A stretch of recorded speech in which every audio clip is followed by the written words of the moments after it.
My name is Clark Larson, Principal Planner with the Planning and Development Services Department. I'll be coming back to you to help run through the slideshow in a bit, but I wanted to hand it off to David Levy to make some introductions.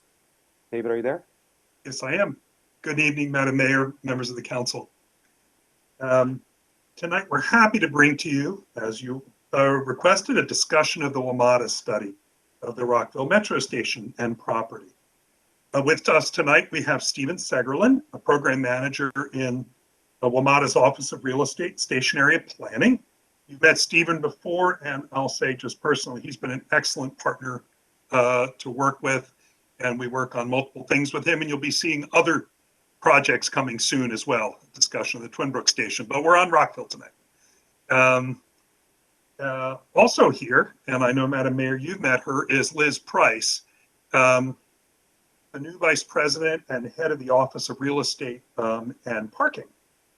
This is the position that Nina Albert formerly had. You may know Nina was appointed as the Commissioner of the Federal Public Building Service, which is quite a position. So congratulations to Nina, but also welcome to Liz, who has a lot of experience. And Ricky Clark and I were able to meet her last week virtually, and she'll be participating as well. So this step in the review of this project, the review with the mayor and council, is not in the consultant scope of work, which is why they're not here at this meeting. And furthermore, WMATA actually has asked, because this is for mayor and council input, that we do a bit more of the presentation. So we're going to do that, but I want to guarantee you that what we've done has been gone through completely with WMATA and discussed in great detail. And so Stephen will be taking a major part in this and will be part of the conversation as well, as will Liz, although Liz is very new. So brings a lot of wisdom to it. Today's session is an opportunity for the mayor and council to review concept designs and options for the pedestrian bridge and provide input to WMATA so that they can take the project to its next steps, and that'll be described in more detail. To participate in the discussion, however you wish, our staff from Public Works and Recreation and Parks. Susan Pittman, Chair of the Planning Commission, is also here representing the commission. You probably remember Gary Ehrenrich from Montgomery County DOT has been also very much part of the project. He has actually two conflicts this evening, so he's not able to be here, but he's seen the presentation, he knows what's going on, and then he's been part of the input process for the development of the concept designs. So this is an exciting project, an important step, so we look forward to your input, and I'm going to turn it over to Stephen now. Stephen? Thank you, Mr. Levy, and welcome, Stephen, and welcome, Liz. It's great to see you guys again. Thank you. Again, I want to reiterate what David had mentioned, that it's been a great partnership to work with the city of Rockville. And we really thank the mayor and council for the opportunity to include our Rockville station on the agenda tonight. And tonight, the presentation that Clark is going to go over, we think is of immense importance in terms of trying to define what are the transit facility needs and the future land use goals for WMATA's property around the Rockville station.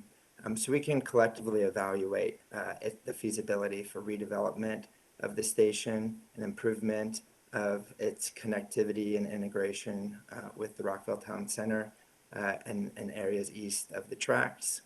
And look forward to this opportunity to collaborate not only with the city and county, but also with the state, with their major role with Rockville Pike, Maryland 355, and coming up with a concept that the group together has consensus around and would like to promote to move to advancement.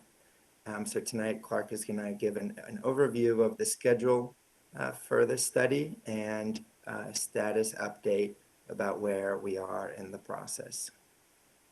Great. Thanks for you both for setting it up. I'm going to go ahead and share my screen so we can get some visuals and probably avoid some of these first slides that we already went over a little bit, but this does show the timeline essentially of where we're at now in the black square. So we're presenting the preliminary concept designs to you, the Mayor and Council, and asking for your feedback on them. This follows the workshops that occurred earlier in May of this year. You also heard a bit of earlier visioning and design principles, and we had a discussion with you, I believe, maybe in April or so before that.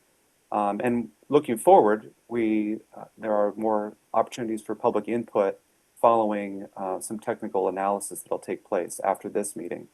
So just wanted to set the stage for what's happened and what is to come. As David and Stephen mentioned, we're going to look at 5 preliminary concept designs. These were developed by the consultant team in collaboration with the technical working group. And we are looking to have your affirmation, maybe recommend changes to these, and ideally choose 3 options to advance for design and analysis. And I'll go over a little bit about what that includes later, but that is everything from placemaking to transportation impacts, benefits, how to walk and roll through the site, potential development opportunities for the site for various concepts, as well as, in addition to those concept designs or the overall site areas, we'd like to get your input on some potential redesign options for the bridge itself. And we'll show some graphics for that shortly. So to get you oriented to where we're talking about, these are the existing conditions of Rockville Station. You can see all the transit providers, well, most of the transit providers that are operating on the site, including ride-on buses, MARC and Amtrak trains. There's bike share, as well as probably some other vendors I didn't list here, as well as Metro operating their Metro Rail and Metro Bus services.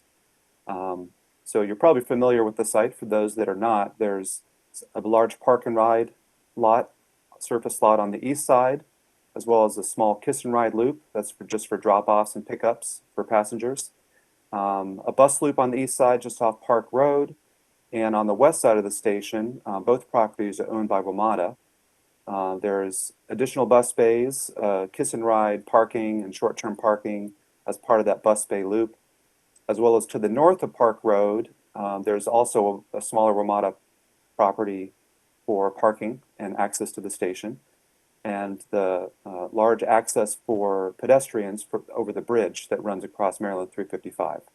So that's just a bit of context for where we're looking at right now and what we're thinking about altering sometime in the future. I wanted to put this up just to remind everyone what the bus facilities are on the site. This really was a main driver in how the concept designs were thought about and developed, trying to solve some challenges of buses on the site. Not only for space issues where the buses park, drop off, pick up, drop off, and wait for their time schedule, but also the routes. As you can see on the dotted red lines, there's bus routes coming and going, crossing 355, accessing various bus loops, and it can cause some congestion in the area. So that's another aspect that we were trying to look at in our technical working group to address in these concepts. The community workshop, vision and principles, these came out of those 2 community workshops in May, where we got a lot of feedback and good input on what a vision should be for this study in really testing whether the concept designs are successful, hitting the right approach. So the vision that came out of those workshops says that Rockville Station will become an iconic gateway and multimodal hub that connects the greater area, enhances the experience of downtown Rockville as a destination, and maximizes safety for commuters and residents, whether they're commuting or not with the station. And below that are several design principles that came out of those workshops as well as some program requirements from some of the participants of the working group, city, county staff, others. And these are all helping to frame how we develop the concepts and how they'll be considered and tested later. So this is an overview of the 5 concepts that we're going to bring to you tonight for your discussion. There are 2 major concepts that look at various elements on the site, and then 3 sub-concepts of a number 3. So 3A, 3B, and 3C are all consistent on the east side. They have a similar concept of developing a center bus loop and some development on the north and south side. But they look at the west side a little bit differently, each of them. And primarily that is how to deal with the crossing of 355, how it can make it a better pedestrian experience, possibly an amenity for the city, as well as serving the transit needs of the site. And so we're going to be looking for your advice on what elements work, what don't work, and hopefully choosing one to go forward, or maybe an alteration of one to go forward for further analysis.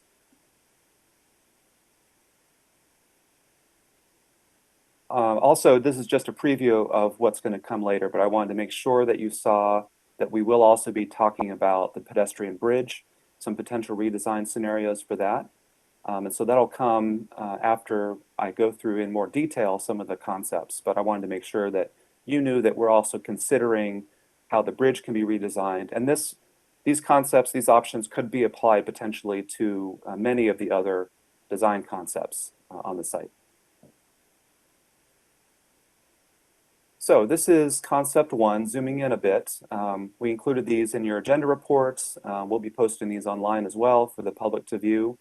But before I get into some of the details, I wanted to explain maybe what some of the symbols mean. So the brown areas show where development might occur in a very broad sense, just a bubble concept of where development could take place on the site. The green areas are open space, whether it's landscaping or maybe a larger public amenity. The red arrows show primarily bus movements, so how buses would enter and exit various bus bays or a loop. With the case of Maryland 355 here, running under the pedestrian bridge, that shows where the future bus rapid transit buses might operate in the future. So that's all part of the plan of thinking about existing buses as well as potential future buses. And I think in addition to that, the yellow areas really are focusing on where the pedestrian walking, rolling areas would be. So you can see here in concept one, it's a bit more of a centralized access for those that are walking and rolling, and then getting up to the pedestrian bridge as well, also showing sidewalks around the area. So in general, concept one builds on the current conditions. It keeps a bus loop on the east and west sides. The west is more of a linear bay, actually less of a loop than it is today, but there's still a bus loop on the east. And it brings the kiss and ride loop on the east side closer to the station entrance. Thinks about the potential for redevelopment. That would include on the east side, park and ride underneath. You know, that would still probably need to be provided on the site. That's not going to go away.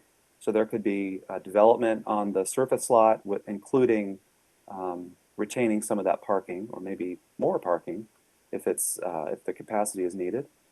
And on the west side, sort of more straightening out the bus access and keeping kiss and ride or drop-offs to the southern portion. So that would be a redesign of the loop that exists today, partially in order to have less congestion at the intersection of Church and 355, but just to maybe make the station work a little bit better.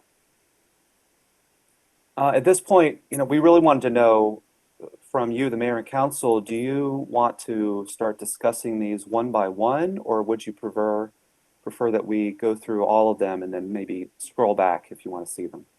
Councilmember Dr. Miles, I Yeah. saw your hand first. Thank you, Madam Mayor. I did have several questions about each. I'm willing to go with the will of the body in terms of how best to discuss these, but I'd hate to kind of lose a train of thought given that you just presented this and it's kind of fresh in my mind. I'll defer to y'all. Councilmember Pershela. I prefer they go through all of them, and we can circle back and ask questions of each afterwards, but I think the overview is very good. Thank you. Councilmember Ashton. I prefer we go through all and then ask questions. All right, let's go through them all and just make notes. Okay, sounds good. Thanks, Clark. So for concept two, I'll just be more brief on this. It juggles around some of these elements on the east side with a different bus bay design. The primary difference is that it's looking for moving the bus service, the bays and the stops to off-site from the west side. So it's contemplating a potential redevelopment of this property at 255 Rockville Pike that might create a bus loop, an opportunity to serve the west side and all the routes and all the passengers that get on those buses from west of 355, to serve those bus loops on the west of Maryland 355 and retain buses that serve maybe the east side or that are going along Maryland 355 on the east.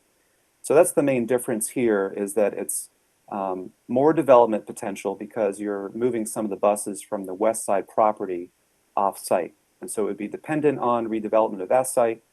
It also contemplates, and this element could be used in any of these other concepts, but an additional pedestrian bridge north of Middle and Park Road that might take you over the road, over 355, over Park Road to access the station in a sort of concourse.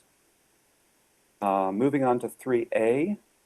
So all of these option 3 sub-options have a very similar east, well, they're all the same east side configuration, bringing the bus loop to a more central location right in front of the station entrance, retaining that main pedestrian access through the property, and redevelopment north and south along the street, sort of street fronting neighborhood scale, that would be development.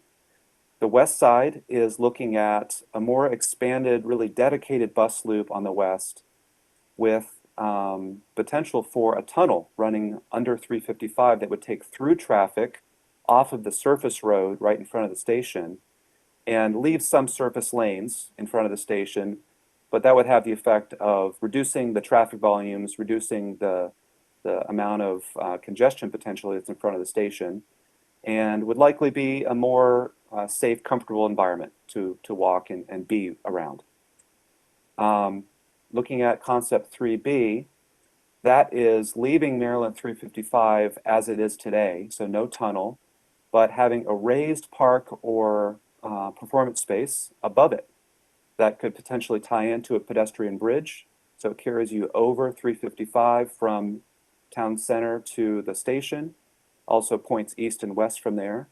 But it would be above the grade and potentially tying into redevelopment on WMATA property and potentially to a redeveloped 255 Rockville Pike, which is now a vacant building and probably has some potential for redevelopment sometime in the future.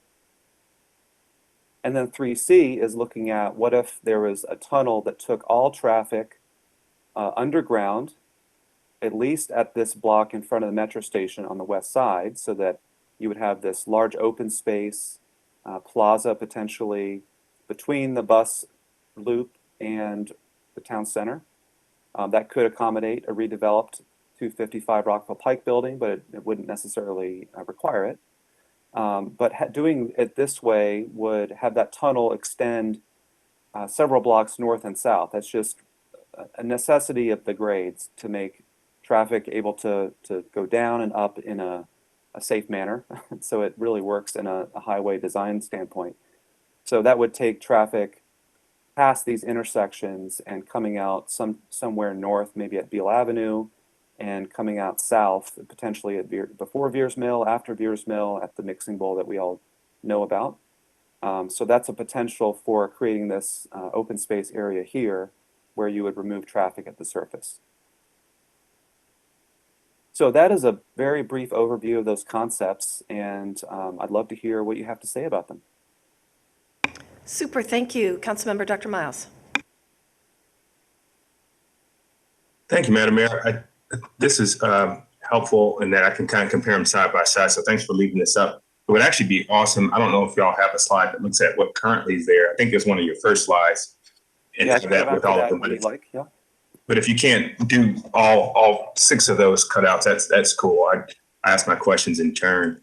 Perhaps I'll just start with each concept and then I'll let everybody else talk and move forward. Is there a change, I guess, with concept 1 to any of the parking lots? The parking lots, this is David Levy again. The parking lots in concept 1 are very much changed on the west side. As you can see there, there's the bus loop is gone and short-term parking is either underneath the development or not there. So that's a decision. On the east side, the parking lot on the southern side would have development on it, and as Mr. Larson mentioned, could accommodate parking potentially under that development. Hope that answers your question. Great. And the only, I appreciate, Madam Mayor, I just have one more question, if I may. Yeah, go ahead. All right, I'll wrap it up here. I just want to make sure I was reading it right. Are the bus bays in concept one, are they only on the east side, or is there anything west of 355? Or I think I might be conflating one with two. Mr. Larson, could you go back to the blow up of concept one? Yeah, it's a little easier to see. Yeah. 1 or 2? And Mr. Segerlin, would you mind answering that question? You think about the bus bays? Absolutely. So in this concept, there are still bus bays that are on either side of the Metro rail tracks. The bus bays on the east side are more visible with a surface bus loop that you can see kind of in the top corner by Stone Street and Park Road. The set of bus bays that are on the west side of the station are a little bit more difficult to see, but Clark, thanks for highlighting them. They're essentially in the same location that they are today, up against the track wall, but we are just anticipating that there may be a building over it, and instead of the buses doing a loop on site, there would be a different access to the station where you'd come in actually on the north side and circulate down south, rather than most of the buses right now come in from the south on Church and loop back around. Got it. That's helpful. I appreciate it. I guess the one reason I like this now in here, I like concept one, is that it keeps people from having to cross 355 or middle or first with the bus loops as I understand them in the other concepts. And I'll stop there. Thank you all so much. Thank you. Councilmember Ashton, I think I saw your hand.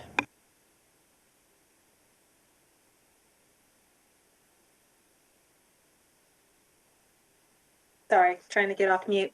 I had a couple quick questions. I won't go through all of them just so that we can continue the discussion and others can chat. But number 2, can you go to that one briefly? Does that one require a private owner to sell the building to you to make happen? You mentioned the 255. That's correct. So we would have to coordinate with a private property owner to talk about the potential for developing jointly both public and private uses. And do you see that as a real possibility? I just wanted to, what's the feasibility of that? David, I'll let you answer that one. If the development is tall enough and intense enough, I think these things are possible. To reference downtown Bethesda at the metro station, there is in fact a bus loop and bus service underneath quite a large development in that area. So these things are absolutely possible. If it is, I guess I would predict that the economics won't work if it's just a rehab of the building that's there now, or if nothing much happens to it beyond that. So it would be in the context of a much larger redevelopment project. Thank you. And something I've heard from our pedestrian advocates, and as Mayor and Council has mentioned in the past as well, we were also interested in people not having to go up, down, up when they trying to use the bridge and then get onto the platform. Do all of these designs address this issue, or which ones do? Thank you. That's a good question. I was thinking we could talk about that at some point after these concepts, because the pedestrian bridge design is really kind of independent. But David, do you think that's? Yeah, every one of the options here offers the possibility of not having to do that, and they're addressed in different ways. For example, in the concept 3C, where there's the tunnel and the green space, the pedestrian bridge is no longer needed. You might, so you can cross at grade. And so you can just come across, you don't have to go up and down and up. In other options, as when we get to the pedestrian bridge, you'll see that the consultants developed ideas for how to avoid that. So every option does bring the possibility of doing that. Thank you. And I appreciate that several of the options have an opportunity for mixed use to make better use of the flat, parking spaces to meet the needs of the city and also support economic development. So I wanted to say kudos for that. I am intrigued by some of the options on the tunnel and the open space, because I know that's something you were looking for a transformational. So that did intrigue me. The other question I have is there any loss of parking on any of these designs that we should know about in terms of what we have now and what we'd have in the future? Stephen, maybe you can add to this. So in all of these concepts, there's the possibility to achieve a one-for-one replacement of the daily park and ride facility. We have also concurrently, and it's not yet concluded, been looking at there are the needs to increase the park and ride facility capacity with time, so we can have that thought to future-proof this concept, as the growth of households around the station area may end up leading to more demand for parking at the station. You can imagine this is a incredibly difficult time to make sense of any of those numbers in a COVID era of expanding parking facilities, but pre-COVID, we did have essentially 100% utilization at this station. And our surveys, customer surveys, actually identified that more people were parking and riding at the Rockville Metro station than there were actually spaces available, which leads us to believe that there's probably some individuals that are parking in other public or private facilities around the station and then riding on the Metro. And we do see that at a number of our stations system-wide that are more urban in nature. Thank you. And concept 2 says increase pedestrian-friendly development opportunities, but the pedestrians do have to cross the street to get to the bus. What in your mind makes that a better pedestrian situation? You want to start, Clark or David? Sure. Yeah, I would. So these are pedestrian friendly in this. You make a very good point, Councilwoman Ashton. They're pedestrian friendly in the sense that they have direct access to the Metro station and at minimum to the east side bus loop, bus facilities. But you're right, the crossing to the west side would be an extra step to manage. But this was speaking mostly to the access to the station. Okay, and then my last 2 questions are, there's the main parking area in the back, and then there's also, I guess if I say it, but it was kind of like the overflow parking that it was kind of a secret, and then everyone discovered it, even though it's in plain sight. But that also was quite used. What are you proposing in these concepts to do with that? Would it stay the same? Yeah, so that one we've had a lot of debate about, because it's actually much more complicated than the eye would assume. The narrow depth of the property makes it very difficult to do any either garage for structured parking or building on that site.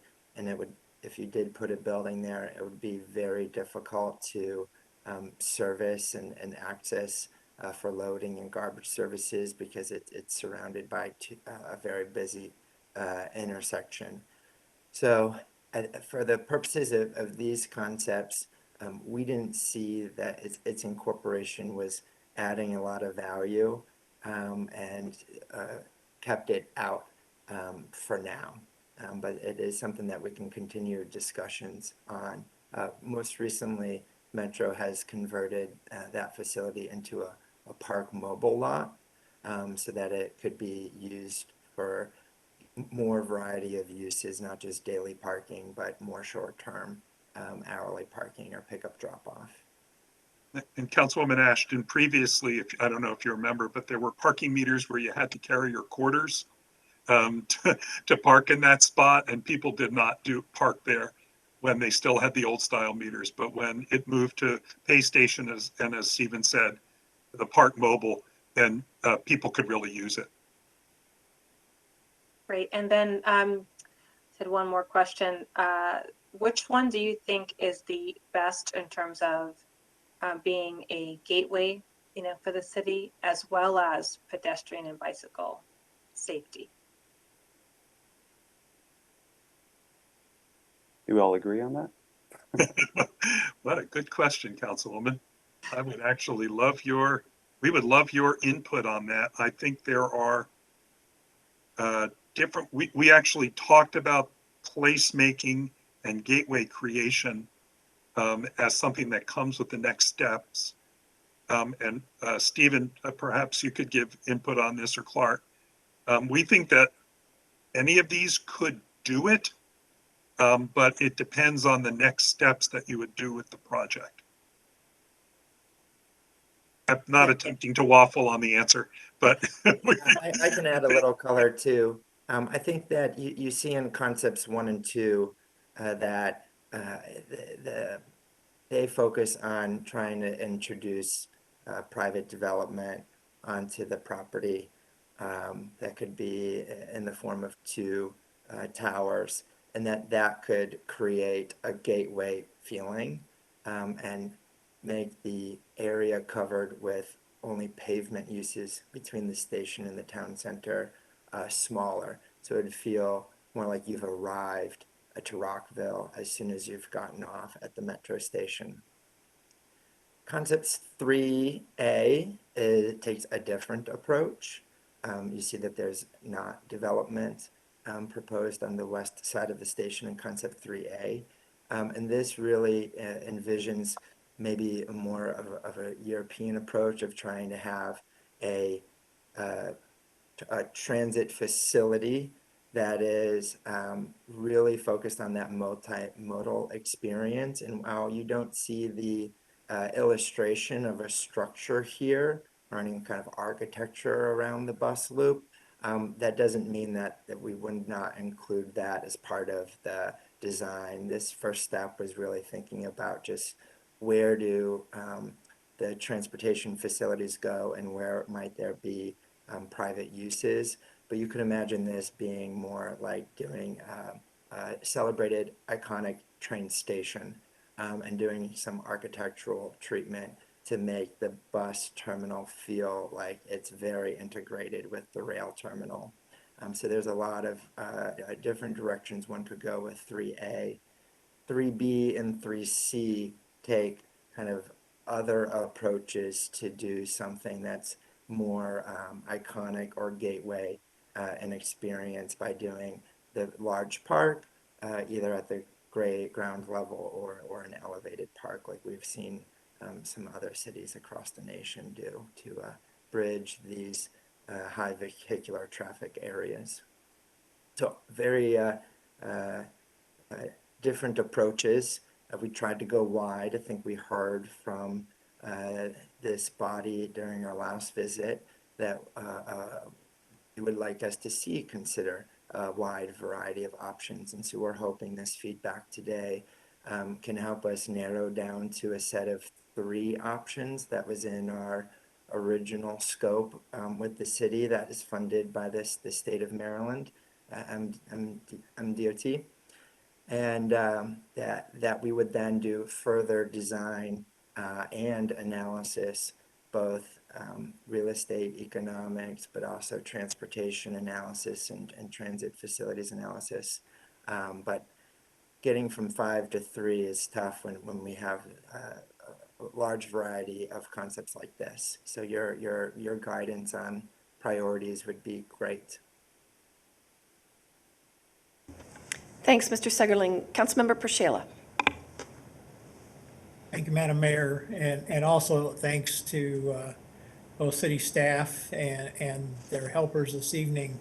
It's a great presentation I have no problem in coming up with my three. They would be 1, 2, and 3C. And I'll give you the reasons. Number one, I'm just looking at it very practically. You're not really relying on an extremely expensive tunnel to be built, or you're not relying on 255 Rockville Pike being turned over to some kind of development. So it's achievable. And I always like to have something that's going to be achievable. Number two, I think the building there at 255 is absolutely in play. And with the proper inducements, you might see something there. I think the challenge there is you're bringing a lot of bus traffic into the town center. That's not there presently, but that's why concepts are made. 3C, if you're going to do a tunnel, do a tunnel, right? I mean, I think something where you have some traffic going under the tunnel and then you still have local lanes. You're not achieving that plaza feel. You're still having pedestrian car conflicts. And, I think that'd just be a big mess. 3B, I just don't see this elevated open space above a major highway working as an event space. I think it's going to be very noisy, very fumey. It's going to be hard to shield all that and hard to keep activated. So 1, 2, and 3C would be mine. Thank you. I'll jump in, and I know you know that I've been sitting on my hands and biting my tongue. This has been fascinating, and I really appreciate the concepts. I will say that when I was first elected mayor, former planning director and staff, some of whom were on this meeting, showed me what they were doing in Tyson's and also down on the Woodrow Wilson Bridge. And this vision of an elevated, I think, works in some places and doesn't in others. In Tyson's, it has not had the same effect that I think it's had in Dallas. It's not become a placemaker, and I think that's what we want here. So I would not go for concept 3B. I think that would further divide our city, and we feel very divided with Rockville Pike and Metro and 270. We just don't feel like a cohesive unit sometimes.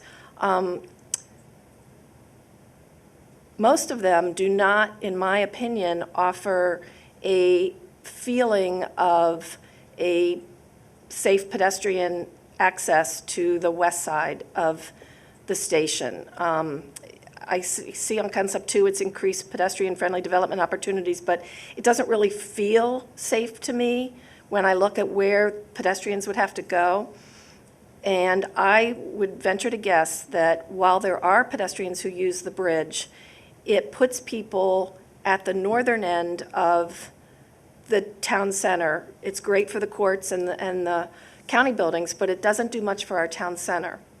And the majority of people that I see walking to the Metro from town center are crossing at Midland Park and 355. So I think that's something we really need to take into consideration. The other thing that has really jumped out at me in looking at these is the Rockville Metro Station is the gateway to our downtown. And putting the buses at 255, I disagree that that's a good use of money to try to bring that private property into play. I don't think that's the look we want either, is to have buses there. And so if you look at concept 3C, if you're going to do a tunnel, and I agree with Councilmember Prashela on this, then do it. And put the buses down. Montgomery County is going to electric vehicles, electric buses, and so I think there'll be a lot less of the issues that Bethesda is struggling with right now with the darkness, and it could be built better with the current things now too. And make the buses go under and make the bus bays down there. I am all about partnering, you all know that, but we don't have to make the gateway to our town center the bus loop for all the ride-on buses. And I think that is also an idea that has come and gone, in my opinion, through, I remember when staff wanted to get 50 Monroe Place for the bus turnaround. And I think, now we have a wonderful opportunity there with Main Street. So I think it would be great if this redevelopment allowed for much, much more housing, whether rental or condo, mixed income, of course. allowed for the buses, but put them in a place that is easily accessible to the metro through, a great elevator system. And I'm curious, Councilmember Ashton asked about the parking lot to the north of Park Road. I think we keep playing with that idea. What could go there? I think there would be some things that could go there that don't need a whole lot of space.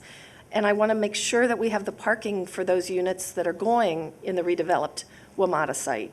So I'm curious where you are thinking that parking garage would go, Mr. Segerlin. Yeah, so the details about how to, what is the best location to site the entrance to garages into each of these building pads is something that we would do in this next stage of the assignment. You can see these illustrations are very diagrammatic, bubbly, because we didn't want to elude that we had sorted out all of those finer points. But that will be our challenge in this next step, is to get into the devil of the details. Yeah, and I didn't mean to put you on the spot, but I figured Yeah. that.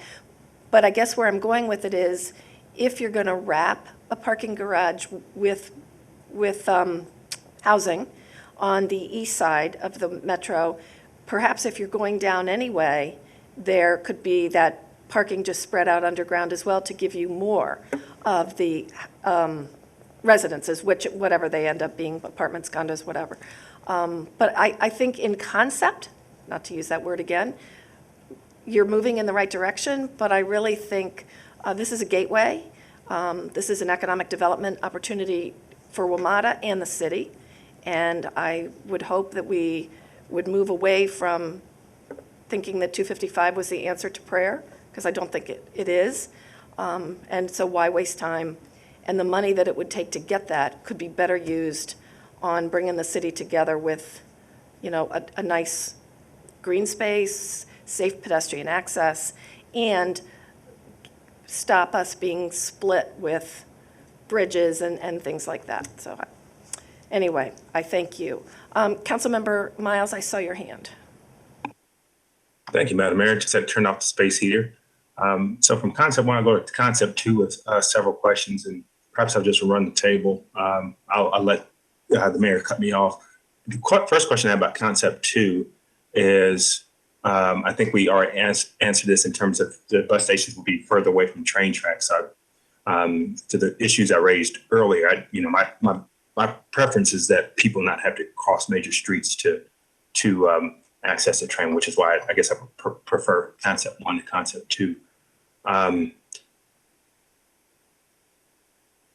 And you also addressed the question about the owner of 255, owner for 255 Rockville Pike. And if one of y'all can, again, remind us, you all are envisioning not just transportation, but it will be building on top of that, or some type of development in addition to a transportation terminal. Was that correct? Yes, Councilman, that is Got it. absolutely correct. This wouldn't happen without a redevelopment. And would the premise be something like multi-use development? Yeah. Sure. Okay. And I'll add to that. One of the reasons why, as we were challenging the stakeholder steering committee that was brought together about how to manage some of the traffic challenges at this station, because that's one of the reasons that this road network grew so much, and how to really reduce the number of vehicles that are relying on crossing 355 Pike or using 355 Rockville Pike. And we found that most of the buses that do use the west side of the metro station actually come from west of 355. And so this strategy would be a way to reduce some of the traffic by capturing those ride-on buses that come across. If you can remind me, Park Road on the west side of 355 has another title. You remind me, David, what? East Middle Lane. Yeah. So the buses that would be coming from that direction, or the ones that come up Monroe, could drop off and not have some of that travel time impact of trying to go through another intersection and then go through a congested bus loop.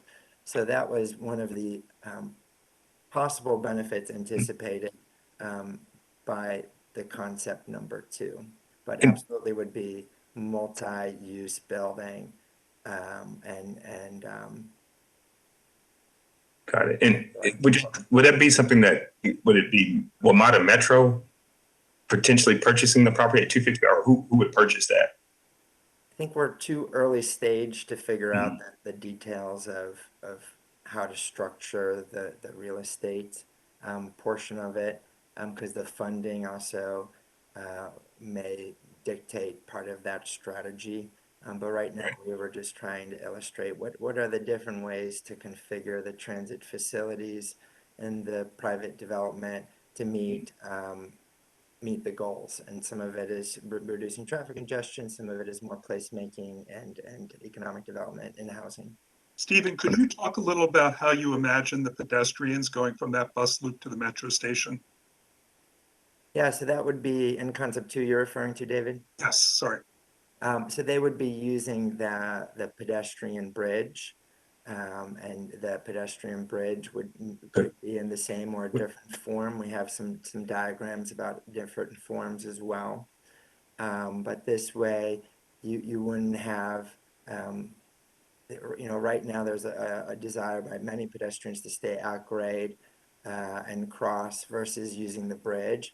So we were trying to think, if we're having the difficulty of serving the amount of bus facilities and traffic congestions, maybe we just need to take advantage of the bridge and make it more important and more integrated with the community. So we are taking this approach of how many different ways can we push and pull. I'm not alluding to that either of these ways are right. They're just, the biggest variety we could come up with. And I'm curious, there's a second pedestrian bridge north of Middle Lane Park Road. Why is it on the north side of the street as opposed to the south side? And Stephen, you want me to? You can go, Stephen. Go ahead. I think that's would be part of the next step is figuring out, is the north or the south side more ideal. I think the original thinking when we were saying, okay, let's do an embrace the bridge concept. And in this concept, someone that's trying to go north of Park Road is very busy, so we were trying to find an alternative that would avoid an at-grade crossing of 355 and Park. Councilman Miles, you might see that it goes across 355 and then it turns south. So in this concept, you can stay there, stay on the bridge and not have to cross at grade in either street. So this is just my takeaway. It kind of looks like we're doing all of this to keep traffic moving as opposed to making our city a more walkable, pedestrian and rolling friendly type of place. And I see you nodding yes, so thank you for that.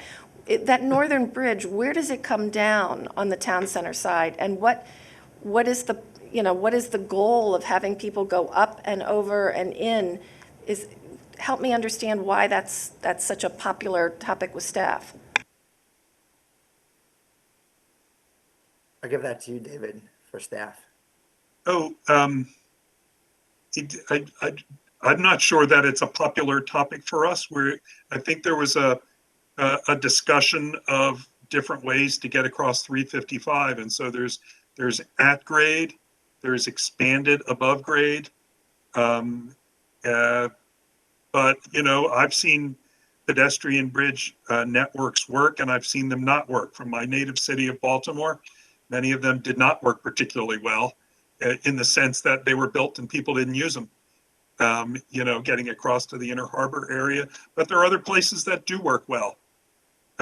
So I would not claim that this is our preferred approach. I saw Councilmember Ashton's hand. Yes, I have a question about if a pedestrian is trying to come from the East Rockville and Lincoln Park side and they want to, or even anyone in these newly developed properties that you have here, just example, on the backside, the Stone Street side of the metro, how would they get to the bus loops? Do they have to walk all the way around, or is there a way to connect to that pedestrian bridge from the other side? Thanks for the question, Councilwoman Ashton. I think that area will be covered under it's an excellent question. I think some of the other drawings probably have a wider sidewalk being shown than this concept does. But the design that's going on now for the Stone Street corridor actually does update this both intersections. Here it straightens it out for South Stone Street, and it actually establishes additional crossings. I'm not sure if Mr. Semino or Mr. El Shafi can talk about the crossings component, but there are sidewalks around the site, all around on the metro station site. So as long as you get across, then you should be able to access the station from there. Thank you. I was just also thinking about not having to go all the way around and be circuitous. Yeah, exactly. That's what I was thinking. And I'm also thinking about the fact that, if we get what we want on Stone Street, for example, with the plan that we just produced, there are many residents on that side. I want to make it very easy for the current and future residents to come. Exactly. Councilmember Pershela, I also saw your hand. Yeah, thank you, Madam Mayor. And it's a great discussion. I'll just say my understanding of concept two. First of all, there was the northern bridge that Dr. Miles pointed out. And I thought that actually answered a point earlier by Mayor about, a lot of people come from north of East Middle Lane, and that could accommodate them. But the building itself, the 255, that's not necessarily public money. In fact, I believe it's really going to happen only if there's private money. I think the present building there, while you could do something with it, it's really like a sore thumb in my opinion right now. It doesn't have any architectural interest to it. It's not really good for residential. I think what you get in that building, if you can get a private developer interested, you get, basically the bus stuff on one level, and above that you have other things going on, including maybe a public meeting space, and above that, a lot of residential. And I think that's just exactly the kind of thing our town center and town square could use. There's a lot more residential. Plus, once you're building that building from scratch, it really can become architecturally incredibly interesting and part of a landmark appearance at that place. It certainly would help activate that area of town square and town center. Thank you.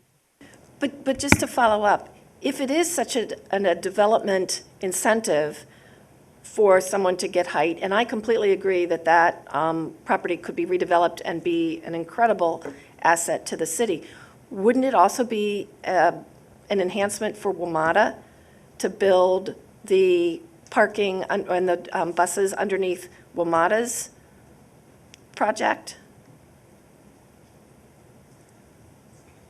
Stephen, what do you say to that? Yeah. The next step, we can look at some of these other alternatives. I think some of the challenges that we have on the existing west side of our station that is WMATA-held is because the narrow depth of the property and the fact that it's only really accessible from 1.5 sides. And so some of the benefits of the 255 Pike property is that it is a much more accessible site from various, east, north, and west. And therefore, we could solve some of the challenges of the high volume of bus activity more simply and keep the circulation requirements that they have. It may be more difficult to do on a below grade solution on the Metro West site, but it's something that we can investigate in this next stage in that concept. Yeah, I'm not talking about the little Metro property. I'm talking about your main property where the station is now, a redevelopment there. That's what I was talking about. Yep, no, that's the one I was meaning too, because right now that property is very difficult to do entries and exits on Park. Church has some of its challenges, so it's possible. I don't want to say it's not. It just may be more challenging than the 255 site that has access from 3 up to 4 sides with the truck street. Yeah, and then if you access 255 from 3 or 4 sides, it becomes less pedestrian accessible, less pedestrian friendly because you're constantly running people and rolling up against buses coming and going. So I get it. All right, thank you. I think that has been the hardest thing about this site, which I think may be one of the hardest ones in our portfolio, because almost all of these ideas have major trade-offs. And so that was one of the reasons why we thought it was important in formulating the scope with Mayor and Council that we take at least 3 concepts and do a more detailed design and analysis from both pedestrian, bicycle, transit, bus operations, economic development, because it is inevitable that there's going to be trade-offs. And I hear you there. Let's do final comments on this, and then let's see if we can give a little bit of direction. Councilmember Dr. Miles. Thank you, Madam Mayor. I'll try to do final comments. I still had I still don't understand some of 3B. I think 3A, I think it's great in concept. I'm just curious who would pay for it. Kind of similar question I have for 3C. In terms of 3B, I'm struggling trying to figure out what a performance space means. Would it be similar to like a raised area connecting like the west side of 355 to the pedestrian bridge with like shop stores? I think the current promenade that exists with 255 Rockville Pike. And that's the first question. And the second question is, how would people with mobility challenges access that performance space? And I had a couple questions after that just to help me figure out how I can best position my comments with regard to the concepts that I would support. If I might, Clark, could you go to 3B? Yeah. Thanks.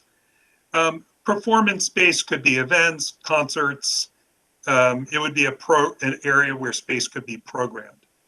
And it would interact with the pedestrian bridge and with the promenade. We haven't talked about the pedestrian bridge, which is another part of the conversation, but your questions about accessibility are good ones. What we would hope is that the reconfigured pedestrian bridge would solve some of the accessibility issues if the bridge were at the same level as that, and if coming out of the metro station would allow you to get onto a bridge that goes continuous to that outdoor performance space. Is this the only concept that has space for bus rapid transit, or do all concepts allow for future bus rapid transit, BRT? They all do, don't they, Stephen? Yes, they all do. They all put it in one place or another, or 2 places sometimes. And we thought it is very important as much as possible to try and put the BRT facilities as close to the station, so there's as seamless of an experience as possible to maximize ridership and transfers. I think some of the prior concepts that have been circulated, we evaluated, put the BRT north of Park Road, one of the stops. And so we hope to make it more close in all of these concepts. Well, I appreciate that. I'll answer the mayor's question as she wanted me to make final comments. So my biggest concerns are cost, and then, how to get it completed from start to finish. Take the train to the medical center, and they were supposed to do just a pedestrian bridge. And, it took an additional, I think, 6-8 months to actually open it beyond when the deadline was supposed to occur. So, from that perspective, and the likelihood that there will be funds for it, I guess my preference would be, I like concept 1 just because it keeps pedestrians from having to cross 355. It seems to be doesn't require a whole lot of extra funds, nor is it contingent upon the owner of 255 being involved. I like concept 2 secondarily, so at least next most favorite. The notion of bringing or making part of our commuters actually go through town center could actually provide some foot traffic if it's done in a way that's safe. Though I do have concerns about people having to cross major boulevards. Others, I'm just concerned in terms of they escalate in terms of cost. I really have no, one way or another, I really don't have an opinion on 3A, B, C. That's all. Thank you. Councilmember Ashton. Can you just, if I may ask 2 more questions and then I can weigh in, but can you describe the bays that you have in the concept 3? What number was that? 3C, the Center Island bays? Stephen? Yeah, and when you say describe the bays, where are they located? Just how you're using them, if you could just speak more to what they are. Yeah. So if you're coming northbound, if you're a bus on 355, you would turn into the bus facility, and then you would turn left prior to the pink, and you would the bays would be there. The bus would alight on the island, and then the bus customers would have to walk across the other side of the loop to get to the station, and that bus would then continue north back on to 355, and then vice versa, coming southbound. The bus would go to the far side, or the station side of the loop, alight on the island, or disembark on the island, and then drive through, and the bus customers would cross. Okay, and if we're thinking about economic development piece as well, we want people who are driving on 355 to be able to get to town center. Is that still a possibility? Yeah, so for those that are going on 355 Pike southbound, they would be able to turn right onto middle lane to get to Rockville Town Center, and then those driving northbound coming from Veers Mill could either go across Veers Mill and then turn into the town center, or they could continue north to Monroe Place to come into town center. Okay, and then in all these designs, folks, because there are many multifamily unit, and there has been an increase in the past few years, but on Monroe Place, can they get across? And I know that was something that we discussed during our presentation, that we want to make sure that people from Monroe Place, there is Americana, there's the new Main Street, that they can easily cross over and get to the metro. Yeah, absolutely. On all of these intersections, they would be designed to accommodate pedestrians and bicyclists.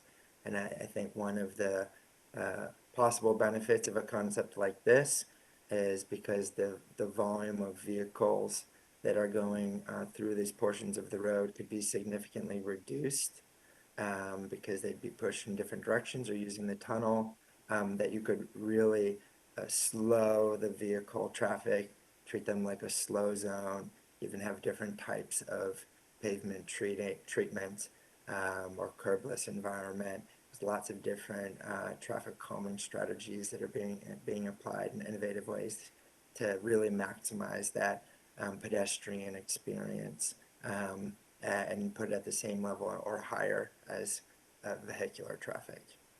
Mr. Semino, did you want to make any comment on this? I think the only comment is Stephen talked about the southbound traffic. I think it's the northbound traffic that would be more problematic. Those trying to go north on 355, then make turns on Park and Stone Street, Park and Mill Lane rather, they would have to be encouraged to go up Stone Street further south in order to make those movements. So that is, to me, the big negative of this. As Stephen mentioned, that there's big pros and cons to these, and that would be the big negative one that I see. It's the northbound 355 traffic would be then using Stone Street probably to get to the east side of Rockville. Okay. And then for the bus loop, that we're putting that on Stone Street. I know that there are buses on that side already. I just wanted to make sure, how would we be impacting the community that's there in terms of, are we doubling the number of buses there? I just want to make sure we're thinking about the perspective on, again, current and future residents on Yeah. as well. So the size and dimensions of the bus facilities that you see are very figurative. One of the things that we're doing concurrent with this exercise is an inventory of future bus service needs. And are those services east side only, west side only, or are they crossing from east to west, so that we can organize a proposal for how many bus bays are needed on either side. That analysis is also going to look at opportunities to optimize or consolidate the number of bus bays so we can be as efficient as possible, not just have a sprawling bus facility, but really right-sized. So that's something that's still ongoing and being coordinated with staff, and is our next report out, we would have a more clear count of those facilities by side. Excuse me, tongue twister. Councilwoman Ashton, if I might, moving the bus facility further south from where it is right now on all of these concept threes, A, B, and C, allows for development facing Park Road. And that is answerable somewhat to the Stone Street study, but also East Rockville and Lincoln Park, who've asked for more amenities on their side, both as pedestrians approaching and leaving the station. So if there's mixed use development, there would be potentially, depending on how the market evolves post-pandemic, the opportunity to have some services and amenities on the street level that are sometimes hard to find at present, and could interact with redevelopment that happens along Stone Street. Thank you. And just in summary for me, I thought number one was very interesting. At least it seems very practical.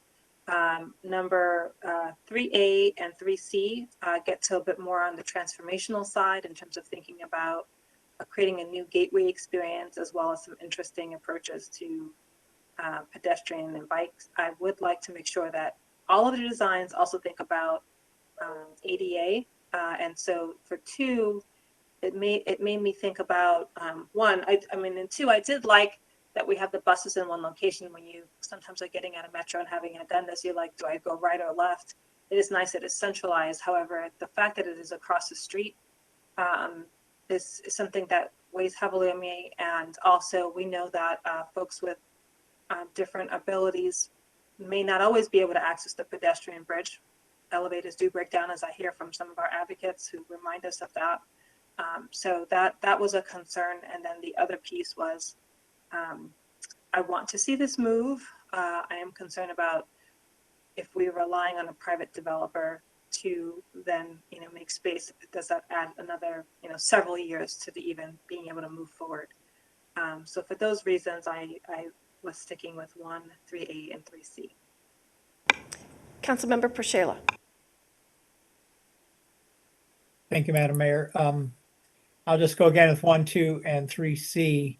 I really don't see 3A achieving anything, to be honest about it. If you're going to have the huge cost of constructing a tunnel, but then you still have surface lanes with some kinds of through traffic, you're really defeating the purpose of it. Anyway, I did have a question, and could you conceivably start with concept 1 and when 255 becomes available and somebody has piles of money to do something with it, could that be an add-on to concept 1? Could concept 1 evolve into concept 2 over time? Yeah, I can try and answer that. I think you were looking at me, David. Well, I think both of us are thinking. I actually was thinking about that too, Councilman Paschala, that, could we think of this in a phased way, and that when 255 Rockville Pike, if it is actually redeveloping, that would be a great moment to engage. And if that's 10 years later, then we can rethink about the bus service. The bus service, and Stephen may slap me around for this, is a little bit more movable than some of the other things. Because it's working on the surface. Obviously, you have to plan for it, but it is something that can potentially be moved. Whereas if you build a building, that's harder to move. So I'll just wrap it up, and I thank you very much again for this conversation. I think Councilmember Ashton used a wonderful word with transformational, and I think that's what we have an opportunity to be. And I agree with Councilmember Ashton that this is something that we need to do and not wait 10 years. We've waited a long time anyway for something to happen here, and so let's take the bull by the horns. There's Build Back Better, there's infrastructure bill, there's lots of money out there to do transformational things. The ARPA money is supposed to be for transformational ideas. So I wouldn't let the idea that this is a big lift stop us. Let's come up with the best plan and then figure out how to pay for it. With that said, I think concept 3A is my favorite. No joke there. But I think that there could be a combination of some of these. Like, I agree with Councilmember Ashton.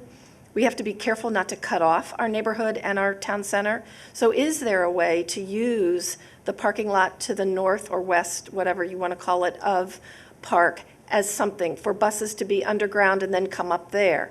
Is there a way to think out of the box about how do we get that traffic into town center without causing crashes between pedestrians, people who roll, and our buses and cars? So maybe if we get rid of some of the other ideas and focus on how do you make certain ones work, we can concentrate a little better. I do not think 255 should be in play. You have an incredible marquee building, 2 next to it with Folger Pratt. And I think we need housing in town center. We've all talked about it, TOD, transit on demand. We are an equity emphasis area as well. Let's use those positive opportunities for us to really do something transformational in the town center. We also know how town center has struggled, and I think we've got to do the best that we can for that in terms of maximizing our residents, putting them next to transit, and then maximizing the opportunity and the experience, the welcoming feeling for people coming in. The topography of 355 plays right into undergrounding there and being able to build underground. I know we're on a rock, but if we can force developers to build a garage, we can work together with WMATA and the city and the county and the state and do ourselves right by this. So I don't know if you have enough takeaway, Mr. Segerlin, but we are here to talk with you offline afterwards, whatever works. And we thank you and Liz and everybody for your time and expertise in this. We look forward to the next steps. Councilmember Ashton. 2 questions. What's the timeline?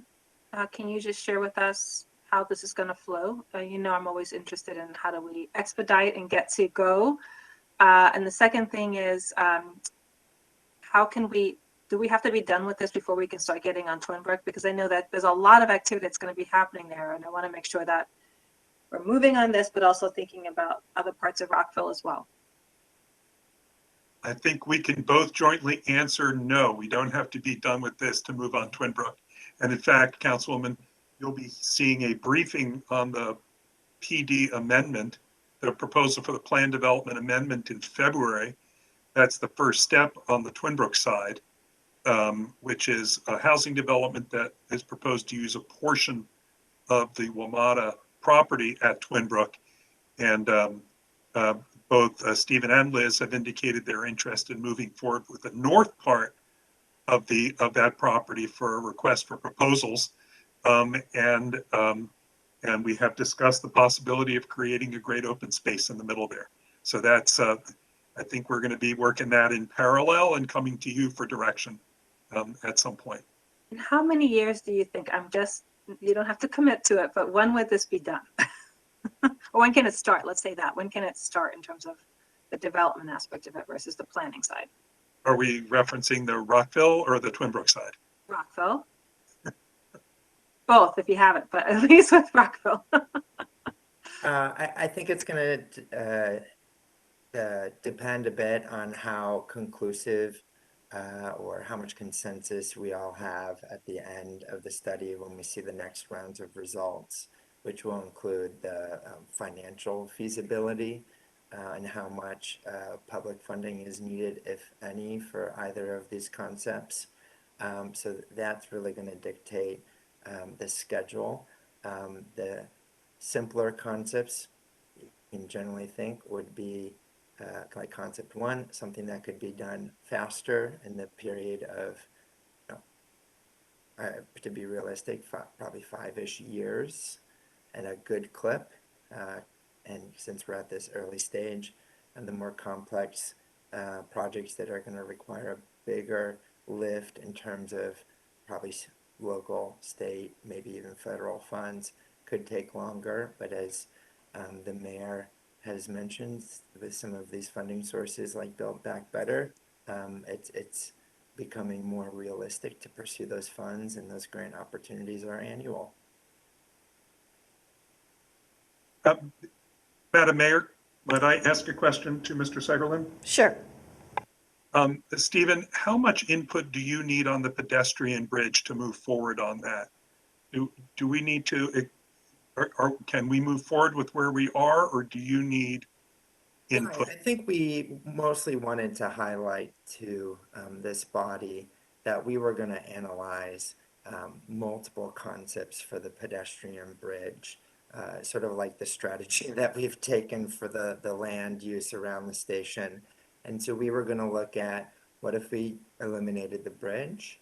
What would be the benefits of doing at grade only, and really focus on improving the safety of those crossings, to doing different treatments of the bridge.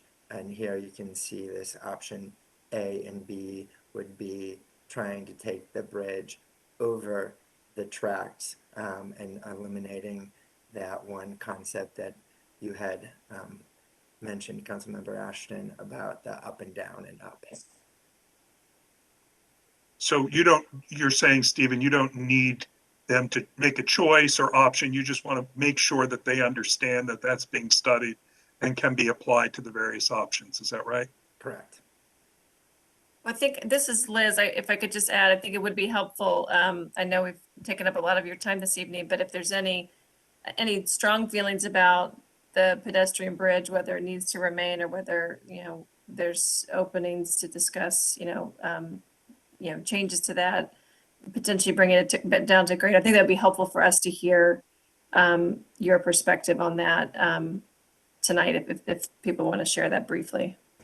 Well, I think it needs to remain now, as long as we don't have a better plan. But one of the things that I have heard frequently from the people who live along Monroe, at Americana and at Main Street, is that their only option safely is to walk backwards, get on the elevator, which sometimes works and sometimes doesn't, go up and across. And that is not always easy, especially for people who roll or, don't move as quickly. So I honestly think it's got to stay for now. And then if you do come up with a design that clearly has safe pedestrian access without the bridge, then that's a conversation. But it really doesn't serve, the bridge doesn't serve the people who are coming from East Rockville, Lincoln Park into the town center, because they don't go through the metro station, up, down, and around. People take the shortcut, which is across 355. So to your specific question, it's got to stay for now, because there isn't an alternative. And then hopefully when you all come back in March and you've got another plan, then let's talk about it. But it's probably a huge financial cost as well. And so if there's a way around it, it'd be great to have everybody, at grade, if you have a safe way to do that.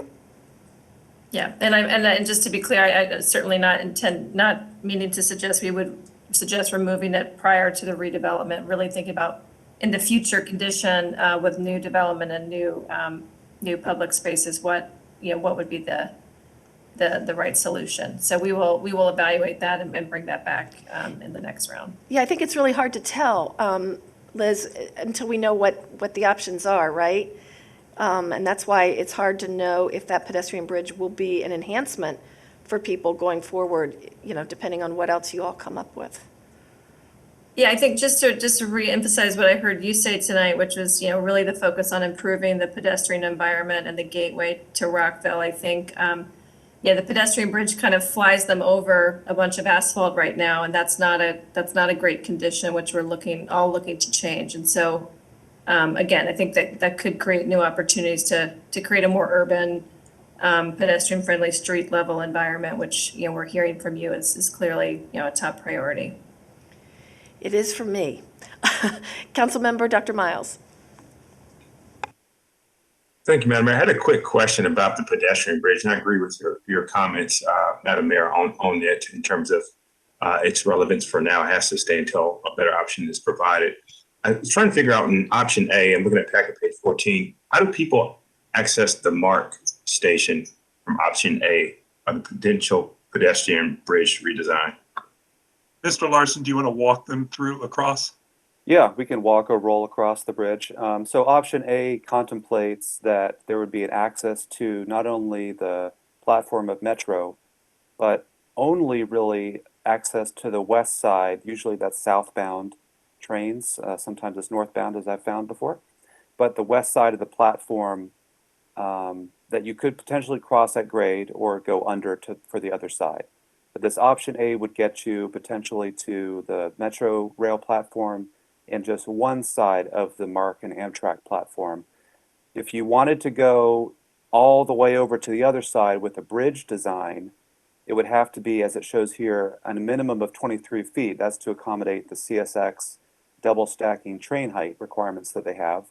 So that really raises the bridge quite a bit as it approaches the east side. But this darker blue line from option B would bring you all the way across potentially to the far side of the platform from town center. And then the people coming from the east side, pedestrians, could potentially go right up to the bridge and walk straight across. So there are definitely pluses and minuses on. I think you could have an elevator here. I don't know if, Stephen, you remember, if you continued this all the way to Stone Street, I think you're still quite a bit above the street level of Stone Street. So it doesn't really meet that grade solution. You'd still have to maybe come up to get there from Stone Street. Is that right? Correct. Yeah. Councilmember Ashton. Yeah, just to clarify, and this goes to the question I asked earlier, for folks on the east side of Rockville and Lincoln Park, if they want to access the pedestrian bridge to get to town center, to get over, if you went with the option of, additional buses, is what we see on the right on option B, is that another access point to the elevator? Yes, Yeah, I believe there'd so. be That would be, stairs and elevator that would be organized at any of these vertical grade changes to meet the ADA requirements. And so someone has the option to either get to the Metro or go all the way across 355. Okay, thank you. and Stephen, I remember, correct me if I'm wrong, but there would be access also to the stairwell potentially? That's right. Yeah, Okay. that we'd be looking at that vertical circulation at all points. But here we really wanted to highlight that that benefit of from the east side and wanting to cross all the way over, that it would give you a different path than going through the station and having to do multiple changes. And depending on how big the vision is here, this would be part of a redesigned station in general. So it's not necessarily the case that we imagine it working with the existing station, but that it would be designed as part of a new station. But then we're adding tens more millions of dollars to it. But I recognize that. But if we're doing something that's going through the station, we're perhaps imagining something very different. And if we recall, the community vision did include an iconic station. And that was part of what Stephen talked about, and which one has the bigger entryway and makes a dramatic entry to the city. You know, if you're redesigning the pedestrian bridge as part of the station redesign, then you've got an opportunity there. But again, that's money. Councilmember Ashton. Thank you. Last question. Many of these designs, I think, involve significant capital. And so I think, as you all pointed out, and we've shared as well, that this would take federal, state, all types of levels of jurisdictional authority to look at this and provide and contribute. So I just wanted to share that we should be getting feedback from them early and getting them bought into this process, because there is some funding, but we want to be at the table and them thinking about the needs that we have here to make this really work. And I would suggest the extent to which it's offering economic development and investment is a strong argument for federal funds. Councilmember Pershela. Thank you, Madam Mayor. I'm curious whether you really have three options, agreement on three options, yes or no. I haven't heard that agreement myself. And secondly, I just kind of like to know what the analyses would be of not only the getting something going, but impacts on existing neighborhoods, existing town center and town square. If you're taking a lot of traffic on 355 and tunneling it through, how does that impact the economics of town square and town center, for example? So I'm just curious what the analyses are going to be. Does that include traffic circulation analyses, that kind of stuff? I know that can get very expensive, very time consuming, but also I really wonder if you have three options from us yet. Councilman Pershela, I believe we've heard, if not unanimity, I think we've heard, and correct me if I'm wrong, Madam Mayor, a plurality at least on concept 1 and concept 3C. I'm not sure that I know what the third is, so I would share. I thought it was 3A. We certainly heard 3A, Yeah. and we heard 1 concept 2. So I would welcome the Mayor and Council's direction. So my concepts are 3A and 1, and part of 3C, but not the 255. Councilmember Dr. Miles? Thank you, Madam Mayor. I think there were at least two of us who, there was for concept 2 to be our second priority. I had 1, 2, and I'm non-committal on the third. Right, you had 1 and you had 2. Right. Councilmember Pershela? I had 1 and 2 as well, and 3C. However, I really think, Madam Mayor, you're not really, or you're underselling what concept 2 on 255 could give town center and this project. I think if you're looking for transit-oriented development with a lot of residences there, concept 2 gives you that. And, the first, one of the floors might be a bus level, a bus deck. Another floor might be, for example, very good meeting space, gathering space. And then on top of that, there might be 12, 15 or more stories of residential where you're really putting people right next to Metro, basically, but also next to our town square, town center. So I think concept 2, I'm not, gonna bet on it right at the moment. And I'm intrigued that concept 1 can give way to concept 2 in the future, if that should ever come. I will say that, concept 2 is not going to happen unless there's a private developer who sees a bang for the buck there. And however, if that comes about, I don't think we should dismiss its possibilities.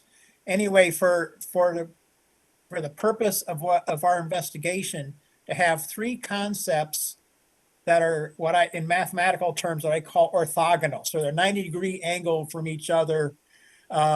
You really get a much better idea of, what the pros and cons of all of this are. I hear you. I don't agree with you. So, but thank you for your thoughts. Do you want to say what your three are, Mark? Councilmember Pershela? Yeah, 1, 2, and 3C. Thank you. Councilmember Ashton? 1, 3A, and 3C. And I mentioned before, the drawbacks for me, I really do like the idea of having the buses together. That was a plus for me. I see, given that, the county has explored and moved to Wheaton and some of the discussions on cost then of that property, again, I think we're having to really bet on, that private property. So unless staff, shares that there's some discussions and that's a real possibility, I think that's something that would need to be explored to make this feasible in my mind first. So that's why I'm sticking with 1, 3A, and 3C. Thank you. All right, we look forward to continuing this discussion with you when you come back with some other thoughts. And if you have questions in the meantime, I'm sure we're all available. Thanks, Mr. Sutherland. Thank you. And Ms. Madam Price. Mayor? Yeah. Yeah, I don't think we have agreement yet. Wait a minute, we I just think- gave, each of us gave our thoughts.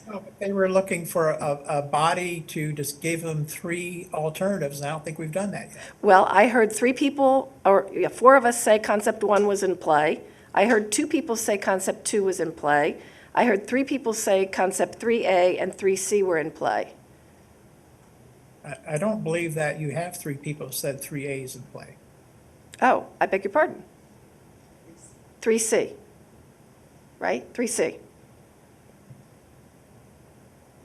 Madam Mayor, if I might, I counted 2 for 2, 2 for 3A, and 2 for 3C, And 4 for 1. and 4 for 1. Yeah, Yep. yeah. Councilmember Ashton, I saw your hand. Sorry, how many did you say for 3C? I thought we had 3 for 3C. I counted 2 for each of the others. I counted 4 for 1 and 2 for each of the others. I think Councilmember Pershela was 3C as well as Ashton and Newton. Madam Mayor, I thought you said you weren't in favor of 3C. No, parts of it are good, just not the 255. So I'll just come right out and say that if you're looking to get something going in the fairly near future, none of the 3A or 3C are going to be that for you. To put a big tunnel underneath 355 is not a 5-year down the road project. It's more like 20 to 30 years down the road. Even if you had the money, which you probably don't, you can say there's going to be a lot of money around because of ARPA or Build Back Better or whatever, but you've got a country of 300 and some million people competing for that money. And there's no surety that 355 is going to be anywhere near the top of anybody's priority list. So that's why I wanted to go, if I were to choose one of them, it would be 3C. And then, but the other 2 are achievable or more achievable, in my opinion.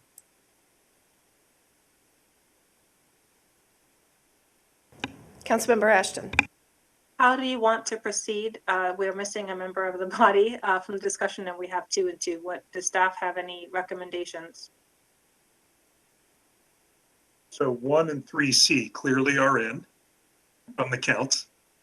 And we have 2 for 2 and 3A. I don't know if Mr. Segerlin, is there a way to interpret 1 as kind of an alternative approach? David, maybe you given could some reach out to thoughts. Councilmember Feinberg and see if, not tonight, but see if she had thoughts on this and get her opinion. Madam Mayor? Councilmember Dr. Miles, I saw your hand first. Yes, Madam Mayor. So I didn't have a third option, so I guess I'd pick one. Again, my priority 1, 2, and of the 3s. Just so many questions I don't know, mainly funding. I guess, if I'm looking for a safety for all, probably 3C would be my best. So that'll be my vote. 1, 2, 3C, if that helps. Thank you. Councilmember Prashela. Thank you, Madam Mayor. I was going to suggest a compromise and have our partners meld 3A and 3C together. Because that kind of sounded like what you were looking for anyway. And count that as one. That's a compromise. I like it. Does that work, Councilmember Ashton? I see your hand. It works for me, and I would also just like to know if there's any exploration on the possibility of 2A. Again, that was the big thing for me is you know, again, the county has explored and has had offices in that space and chose to move, I think in part for a number of reasons, but I know cost was also a part of that building. So I just was curious if there might be even any exploration to see what is possible before we spend money and time going in that direction. If it is, I think that's an important thing for us to know, and perhaps, you know, an area to explore.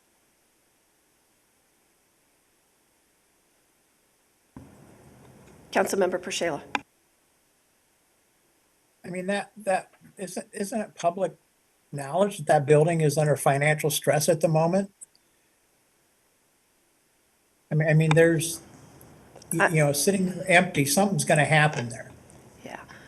And for now, just to, you know, part of what our partner's already paying for is ideas. So we're not actually putting money into 2. We're just looking at what are the ideas there. But that building's under stress, financial stress. Yeah, and I think we should probably not have any more conversation about that on this meeting tonight. We're running behind anyway on our next topic, and we can leave that up to staff to investigate. And I thank you, Councilmember Prashela, for the compromise. Thank you. All right, are we finished with this topic? Super. Mr. Segerlin, Ms. Price, thank you so much for being here tonight, and we look forward to working with you. Staff, thank you for bringing this forward, and we look forward to working with you. Thank you, Madam Mayor, members of the council. Thank you.